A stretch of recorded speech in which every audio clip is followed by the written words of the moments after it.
'Twas the race before Christmas, and Atlanta was humming.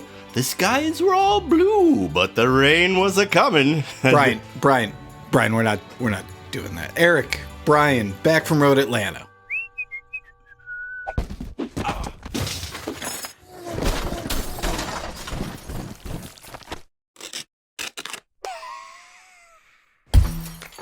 Road Atlanta in December, always like the last race of the year, and it is of course called the Kim Harmon Scrotium 500. Kim Harmon is our event manager, and Scrotium is...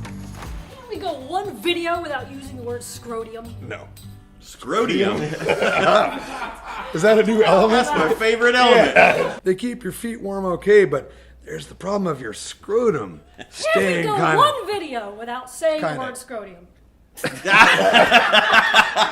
Now, for this year's edition of the Scrotium 500, we brought out the baddest judges east of the Mississippi. We had myself, we had Judge Craig, we had Judge Brian, and we had Judge Chris. Is it time? We're ready! As usual, the judges were doling out penalties. This team of MR2 boys gift-wrapped their teammate onto the roof of the car to apologize for his bad driving. We also had a team bring us a Christmas tree, so we decided to have penalty box recidivists decorate the tree with crap from their paddock. Who doesn't love that? I don't. Keeping in the Christmas spirit, we had some themes play along, starting with the 27 of Shopaholics. They won the I Got Screwed at NOLA when we saw the car for the very first time, and they showed up with this massive holiday theme. It was hella sweet.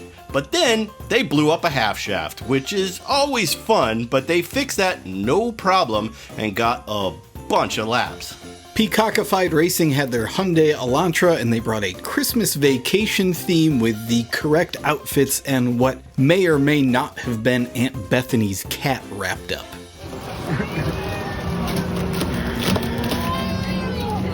And what felt like Christmas to me, Skinny Coyote showed up in their Miata with an excellent Danica Patrick / GoDaddy theme, complete with NASCAR-style pit stops. Not only that, they were singing Lemons-themed Christmas carols, and it was pretty amazing. Oh, race them cars, all the way down the track.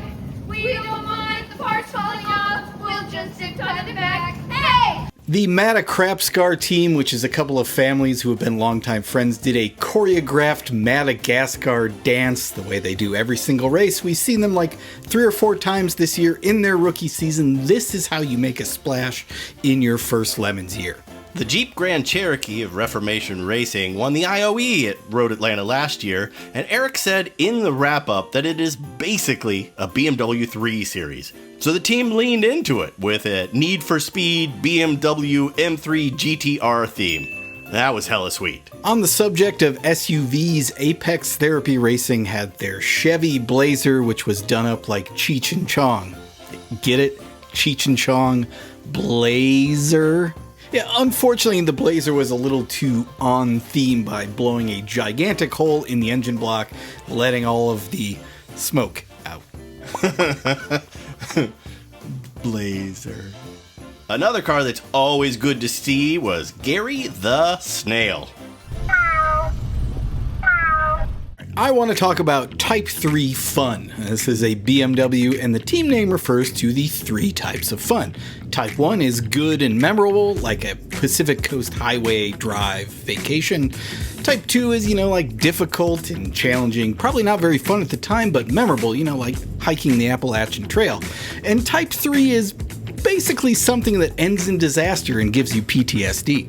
That's a really weird way to self-identify. Probably more important to me, however, is their BMW is painted to look like an Oldsmobile Sport Omega, which was like the Olds version of the Citation X11 to those of you who don't have doctorates in piles. Hey, you know what's overrated? Cleaning your car out before a race. Marlin Motorsports, last time I saw them, wanted their Acura TSX in Class B, and I told them that if they wanted that, they needed to put a big Marlin on the car. They put a small one on the deck lid and then tried to bribe us with like $8. Maybe try a little harder and put the biggest Marlin you can find on the roof of the car. GLHS Racing and their Dodge Charger decided to neon swap that, which is very clearly the formula for success. Dumb Selection Motorsports, better known as the Mini Van Halen, tend to run without issue, except this time they decided to have all of their issues at one race. They blew up a tire, they blew up a transmission, they blew up a half shaft. Eventually they discovered that maybe the entire front subframe has fallen off the car. I'm sure that they'll be able to fix that in no time, right? Don't count on it. The Limey Pursuit Ford Focus had a small brake fire, no big deal. Had several great rookie teams at this race. We'll start with Crapshoot Engineering and their Southern Maserati, also known as a Ford Thunderbird. They cooked several sets of brake pads. Team 388 showed up with a Mustang. This is Deviant Racing, and they had a knock it out of the park Christmas theme. And kudos to them for not going off track 25 times. Miami Midnight Smugglers had a V6 Pontiac Fiero, and they endured a nightmare of 1980s GM-ness, but at least it looked awesome. All right, here are your class winners. That is correct. You are seeing that a Chevy HHR SS, the one that won Class C like 2 months before this, won Class B and finished like 6th overall. Should we put this car in A? Should we put them all in A? Who cares? It's an HHR SS. You're just mad you didn't bring the first one to Lemons. Your Class C winner was Junk Mail with their right-hand drive, mail delivery, 350,000 miles Subaru Legacy. Kicking off the important awards, we have to start with kind of an anti-award.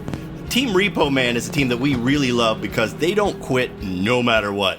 Now you might be thinking, how does one get a 350 horsepower Mercedes into Lemons? Well, it turns out the team captain has a friend who works at a Chevy dealership, and this thing was there and it had been repoed like 2 times already, so they couldn't sell it. Voila! They said, we'll take the car and that theme, so Repo Men it was. Now you might be thinking a 2007 Mercedes CLS 500 is a god-awful Lemons choice, and That is correct. it's an insanely complicated machine where every system might end up failing by design because one system is unplugged, so it's a veritable house of cards. They fixed all transmission woes for this race, they passed tech, they clocked a few laps before they decided to kiss the wall with the entire side of their car. Look at the bright side, they found the OG owner's credit cards in the car, so maybe they'll recoup a few of those dollars. I've made a huge mistake. Heroic Fix went to Ronin Brothers Performance. Now, what could be better than bringing Lemon's very first Dodge Avenger to a race?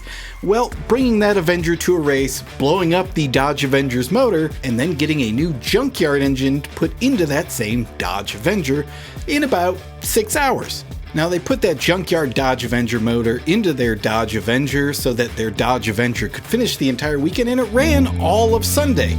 And it finished as the first ever Dodge Avenger road racing finish that we know of. Did I mention that they brought a Dodge Avenger? Now, allow me a quick sidebar here. I have been begging for years for people to bring late model Chrysler stuff to Lemons, and these were the first guys to do it. And guess what?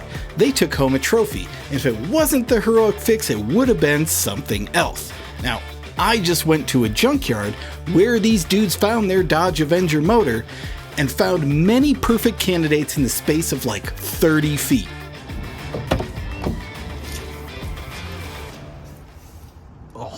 That smells like actual shit.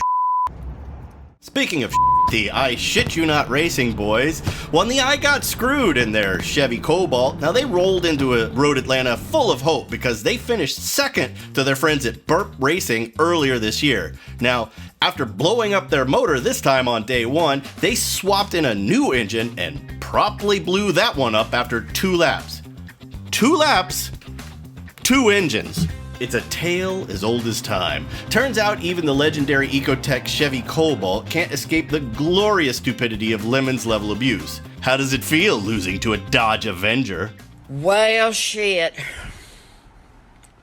The upside here is that team captain Mike from Burp Racing, who was on path for another overall win, wasn't feeling that great on Sunday. So what did he do? He lent his old beat up E36 to the Cobalt dudes for the day. It was hella sweet that even with 2 blown up engines and 2 laps for their own car, they got some seat time. As being the Kim Harmon Scrotium 500, Kim Harmon gives out a couple of trophies every year. This year she gave one to Fat Bastard Racing with the 2-car team of an Austin Metro and a Chrysler 5th Avenue. Now, why did Kim give these out? Let's get the scoop. It has absolutely no business being a race car. And it looks like a giant ball sack. I mean, what more does one need? Their Austin Metro is one of those special kinds of Lemons cars that is really only able to set its fastest lap under full course caution and then go balls to the wall and use the whole racetrack. More likely they're going to have some suspension sag and, just things that they need to replace like ball joints. It was really a weekend of working the wrinkles out of the problem, but we think that the Chrysler 5th Avenue alongside it makes a great combination as long as it's getting good gas that isn't tainted. Really an amazing combination. We think the team dressed up in full South Park attire, boy, that's just the right kind of nuts. Got him! Now, our special award for this race was called the Baja Massachusetts, and it went to the Baja Banditos, who brought a Baja from Boston all the way to Atlanta, which is hella far if you don't own a Globe. Now, it turns out that they decided to destroy one of their half shafts, and this car is some weird amalgamation of all kinds of crazy strange parts. Well, as fate would have it, the O'Reilly Central Hub ain't far from the track, and for once, they were able to get the parts they needed to cobble this thing back together and put it on track without having to strangle anybody behind the counter. They patched it all up and finished the race, but we couldn't help but notice Sunday that the weather had taken a dramatic nor'easter inflection to it. So for making the long haul in a weird car, blowing it all apart, and besetting the race with freezing temperatures, we gave them the Baja Massachusetts trophy. Judge's choice went to Team Definitely Not a Chop Shop. This is a rookie team with a Crown Vic. When they were building the car in their driveway, their nosy neighbor who knew nothing about cars came over and said, how you doing? Is this the illegal chop shop? No, just building a Lemons car is a totally normal thing to do, so they just called the team Definitely Not a Chop Shop. They had a great attitude, and one of the team members offered to play Reveille on her trumpet over the loudspeaker, so we said, yeah, sure, go for it. Play Reveille.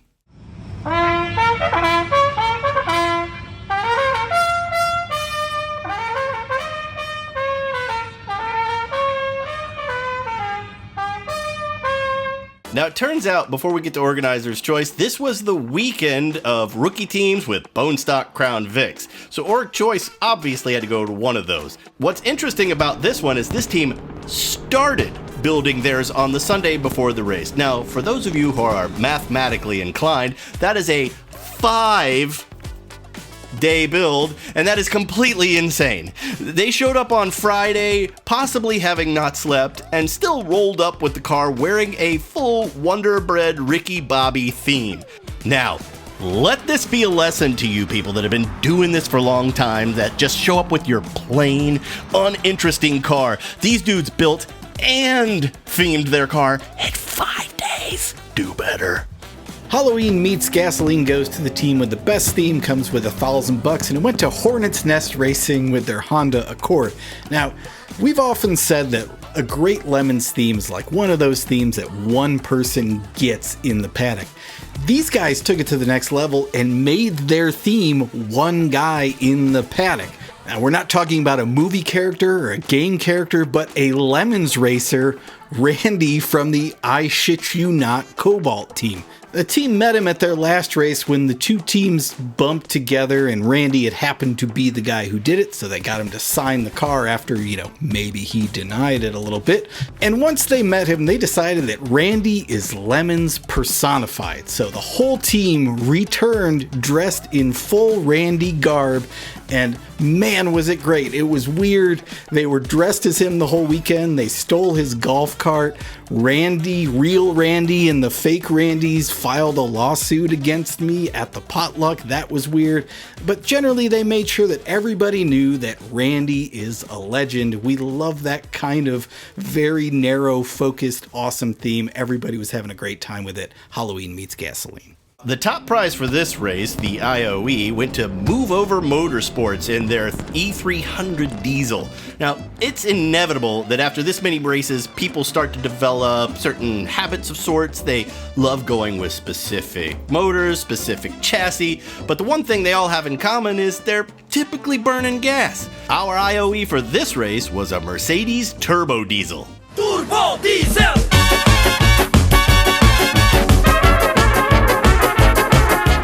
No, actually, this one is no turbo. Diesel!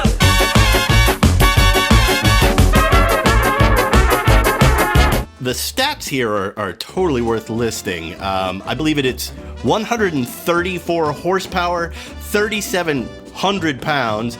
The 0 to 60 time is 12.3 seconds, and the top speed is 120 miles per hour, which probably only takes about 13 miles of straight road. And those were when this car was new, also known as when the team's captain's mom bought this particular one in 1996. Anyway, this tank was the 106th quickest car and finished 34th overall. It just kept turning stately laps like a coal-rolling void of speed. And this is Lemons in a nutshell. In the most unpredictable event of the century, the ballsack car has lost a nut.